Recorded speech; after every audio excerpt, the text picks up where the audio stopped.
Good morning. As the next assignment we have coming up in engineering design tools for the CAD portion is the full assembly of the finger engine, I thought I'd take a moment and just walk through where we can find information and how we're going to put it all together. So remember that the link to the machine shop drawings, which is shown here on the left, that's available here in week 9 under the CAD portion. So week 9 CAD, machine shop drawings is a link to this page. You can always use the search topics option as well and just type in machine shop or drawings and you should be able to get access to that pretty quickly. This sheet that I'm showing over here on the left, the machine shop drawings page, this is the very last page and it gives a pretty good sense of what all is going to be needed. So up here, again, you've got all your drawings. Some of these do have links in them and they're not showing up really well. So maybe if it looks like it's pointing you to somewhere else, just kind of read along and see if there's a link in that red material. For example, up here, when we go into the thread creator is a link. In week 8, when we talk about the bearing insert from McMaster, that's a link. That website there will take you right to the bearing from McMaster. So here's a list of all of the parts, but we've got a couple of other things that have been added on to what we're doing. We've got some socket button head cap screws. Those are going 1, 2, 3. So those are going to be button heads. I'll show you in the model. Those will use the standard fastener tool within Onshape. Same thing with the set screw, which goes inside the crank block. The socket countersunk head cap screw, that's the one that goes right here, so it's a flat head. And then there's 2 socket head cap screws that go underneath the base and into the post. So a lot of that extra information is here on the last page of the drawings. There is some spacers that are going to go into the crank block no, pardon me, not the crank block. It's going to go into the connecting bar and the outer hole of the lever so that they can easily rotate on those thread fasteners. So here's a download for those unthreaded spacers. All right, so in the Onshape, let's show all.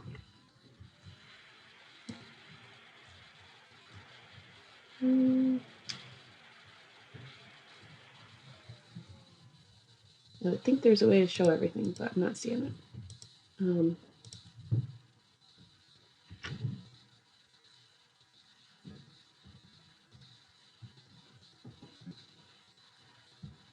All right, that took a while.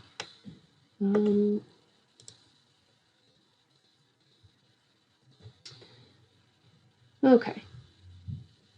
So here's my finished finger engine assembly. It should be able to rotate once it's all put together. I've got standard fasteners with the button heads, but there are some these sleeves that go inside the fasteners, or inside the, as I said, the connecting bar and the lever. So let's just take a quick look at all the parts. The base I did with extrudes and some holes and mirrors. Those are just through holes for the fasteners. They're going to hold it all together. The base doesn't actually tell you where to put them, and that's because they should match the post. So you'll need to get that information from the post to get those holes to fit in. There is a link on my courses to information about using the sheet metal tool. So the sheet metal tool is pretty cool. It's actually, in some cases, easier than doing a sketch and then extrude with a hole in a mirror. So you might want to look into the sheet metal tool. Make sure you have the part named and a material assigned. The post we've been working on for a while, we've got a bunch of holes. We want to make sure we have tapped holes at the bottom inside. This one here is not a tapped hole. Okay, but again, make sure you've got the part named and material assigned.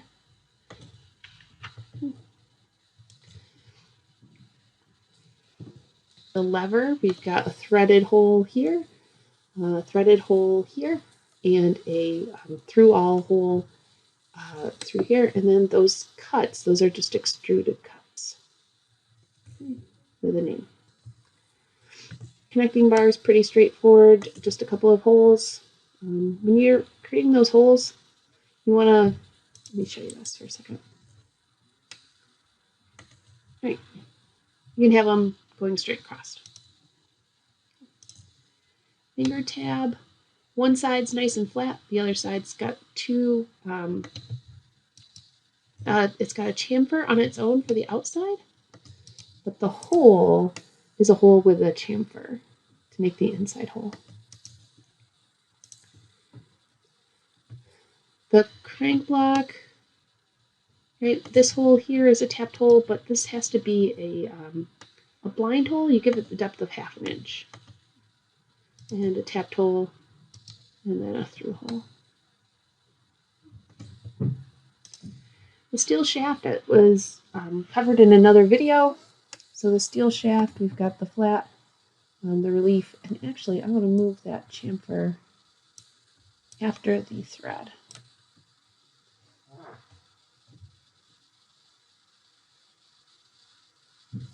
Perfect. That's a lot, that could thread a lot better.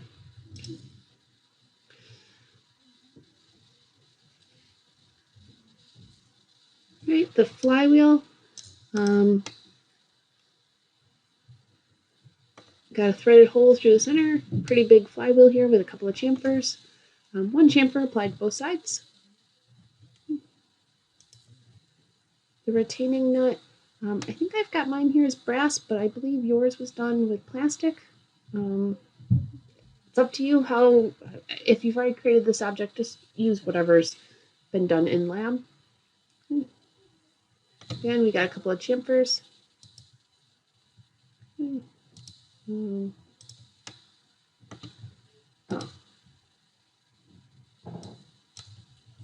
Should just undone that. This chamfer down here was actually done as a revolve to get the geometry. Let's take a look at that.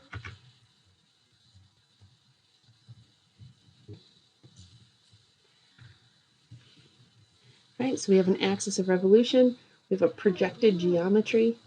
The sketch is a little triangle here with the 45 degrees dimension, and then the outer diameter is dimensioned with the diameter 0.36. So to create that dimension with the dimension tool, click on the point, center line, and then drag below it to middle click and get the full diameter. And that's a revolve with removed material. You can create a subassembly for the flywheel, and that's steel shaft. The flywheel was brought in as the fixed part. The steel shaft is going to be fasten mate like right up against it on the outside here, and then the retaining nut's going to mate onto the flywheel as well. You can see we've got just a couple of fastens and a fix to get those to stick together. And then I'll come back over here. You know what? I'm going to use the tab manager. There's my finger engine assembly.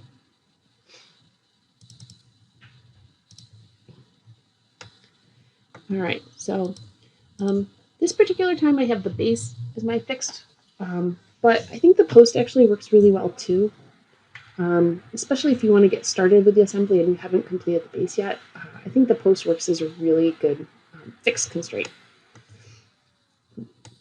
So with the post in first, the interesting thing happens with these nylon inserts and the lever. The lever should be a revolute. It should be allowed to rotate but not translate.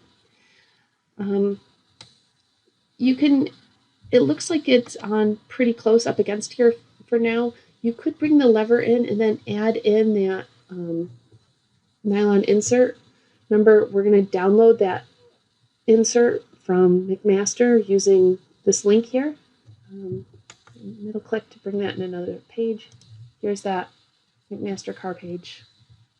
There's your insert, and you can download the step file. So you're going to bring that in. You could bring in the lever. You could center this insert if you wanted to. You can have it on one side or the other side. There's a couple of different ways you could have that set up. But then you're going to set the lever with its facer as a revolute on the pin.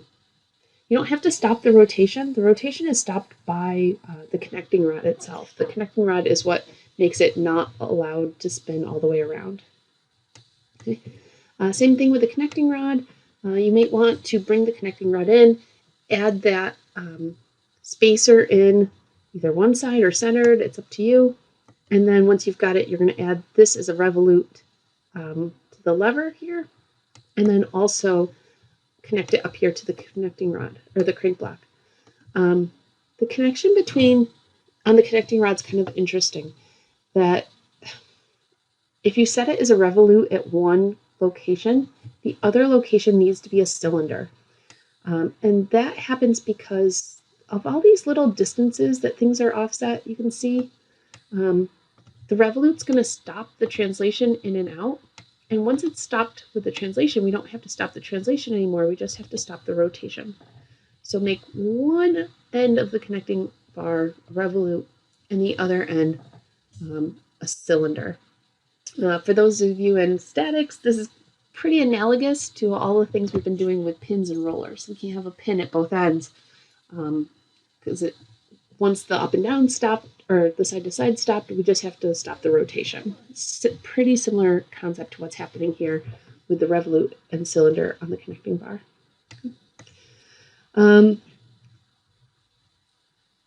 You may actually, before you add the connecting bar to the crank block, you probably want to bring the steel shaft onto the post. Now the post does have that bearing that gets added in with that offset of 0.06. With that in, you can bring in the entire flywheel assembly and make that a revolute onto the bearing. So you can create a flywheel connection to the bearing that's a revolute, and it's going to keep the whole thing spinning. Okay, so at this point, you've got the post, the lever, the connecting bar, the flywheel assembly, the crank block. Okay, the crank block goes onto the steel shaft, and it goes with a fasten. Let's see if I can find a good picture. I'm going to hide the connecting bar. Okay. All right. It goes onto the steel shaft with, I would do it as a revolute, and the revolute's going to allow it to spin, which it shouldn't be allowed to spin. But the way we hold it in place is this set screw. So the set screw is a standard content. Bolts and screws. It's a hex socket set screw. Okay. When you bring that set screw in, you're going to use two constraints to bring it in. One is going to be a cylinder constraint, and that cylinder constraint is going to allow it to slide and rotate, and that's fine. It can rotate. I guess a slider would also be okay. But that's going to bring it into the hole. And then you'll want to put the crank block kind of in the right spot. You might need to manually move it.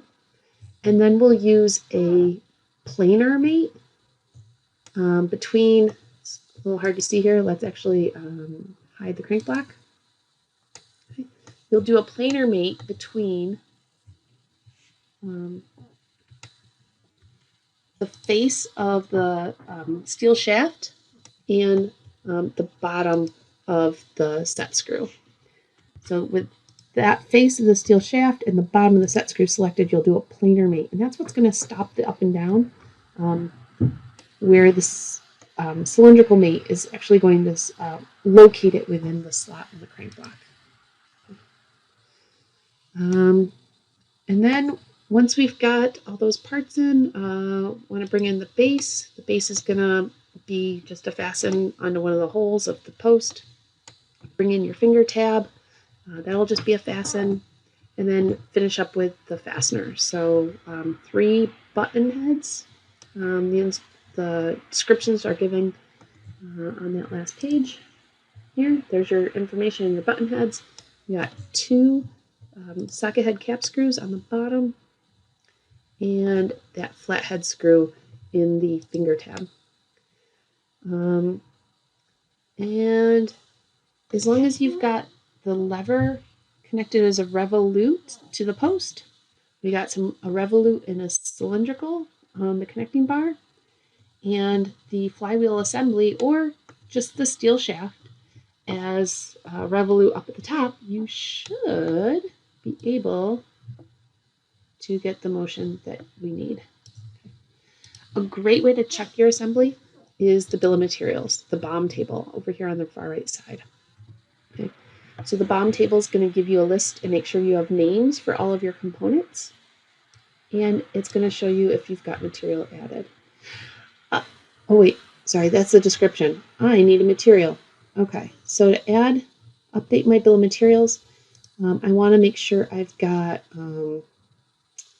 part name, quantity, and I want to add in material. I'm actually okay leaving the description included here because the description gives me my master card numbers, and that's a good piece of information to have. But with the material here, I can right click, move left, there, bring it over, and that's good. So here I can see the name of all my parts have meaningful names, and I have material assigned to all of them. Okay, you can change those things here in the bill of materials table if they're missing. I hope that's helpful. Make sure you reach out if you've got questions, and we'll try to get them clarified. Good luck.